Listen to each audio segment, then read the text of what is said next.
Singapore general হাসপাতালে চিকিৎসাধীন অবস্থায় না ফেরার দেশে পাড়ি জমিয়েছেন ইনকিলাব মঞ্চের মুখপাত্র শরীফ ওসমান হাদী। তার মরদেহ শুক্রবার ১৯ ডিসেম্বর সিঙ্গাপুর থেকে দেশে আনা হবে।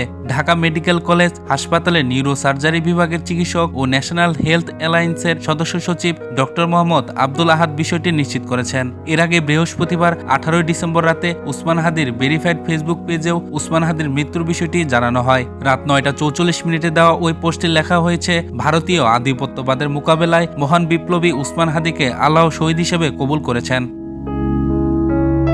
এছাড়া ইনকিলাব মঞ্চের ফেসবুক পেজ থেকেও হাদীর না ফেরার দেশে পাড়ি জমানোর বিষয়টি নিশ্চিত করা হয়েছে।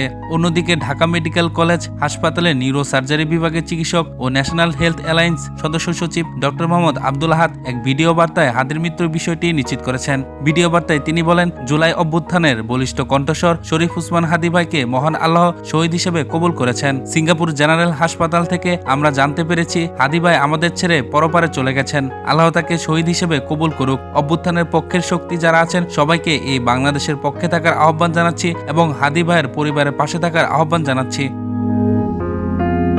জাতীয় নির্বাচনের তফসিল ঘোষণার পরদিন শুক্রবার ১২ ডিসেম্বর রাজধানীর পুরান পল্টনের বক্স কালভার্ট সড়কে চলন্ত মোটরসাইকেল থেকে দুর্বৃত্তরা রিকশায় থাকা ওসমান হাদীকে গুলি করে। ঢাকা ৮ আসনের স্বতন্ত্র প্রার্থী হিসেবে নির্বাচন করার জন্য প্রচারণা চালাচ্ছিলেন তিনি। ওই দিন মোটরসাইকেলে করে এসে দুইজন তাকে খুব কাছ থেকে গুলি করে পালিয়ে যায়। পরে আশঙ্কাজনক অবস্থায় দ্রুত তাকে ঢাকা মেডিকেলের জরুরি বিভাগে নেওয়া হয়। সেখানে চিকিৎসাধীন অবস্থায় জানা যায় গুলি ওসমান হাদীর মাথার ডান দিক থেকে ঢুকে বাম পাশ দিয়ে বের হয়ে গেছে, তবে অংশ বিশেষ এখনও তার ব্রেনে রয়েছে।